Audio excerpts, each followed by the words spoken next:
Hieroglyphs and Ancient Egypt are at the center of a new exhibition at London's British Museum. It marks 200 years since the script was deciphered after centuries of failed attempts. This was the key to unlocking an ancient language and the secret of the civilization that spoke it. Yeah, so we're celebrating 200 years of the decipherment of Egyptian hieroglyphs this year. The big breakthrough happened in 1822, and so since we're in 2022, we're celebrating this amazing achievement. By comparing the texts, scholars were eventually able to decipher ancient Egyptian hieroglyphs. The new exhibition at the British Museum tells the story of the remarkable For a discovery. long time, hieroglyphs were considered symbols. They were considered to have magical meanings, to contain secret knowledge. And this was a perception that really lived on through the Middle Ages, through the Renaissance, and actually well into the 17th century.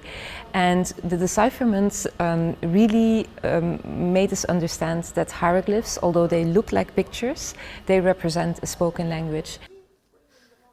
The exhibition includes loans of objects from national and international collections, some of which are rarely on public display. The museum hopes that these items will help visitors reflect on the lives of these ancient people. I think people associate ancient Egypt with the afterlife, with beautiful temples and beautiful tombs. But of course, this is the material that has mostly survived, that visitors are familiar with. But I hope that we can also show that this was a civilization, a human culture like our own, very much like our own, and that people were communicating with each other and had worries and issues that are very similar to ours.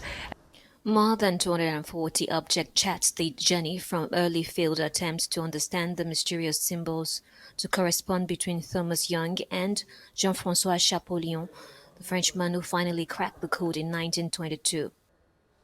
Once the hieroglyphs were deciphered, scholars were able to learn so much more about ancient Egyptians.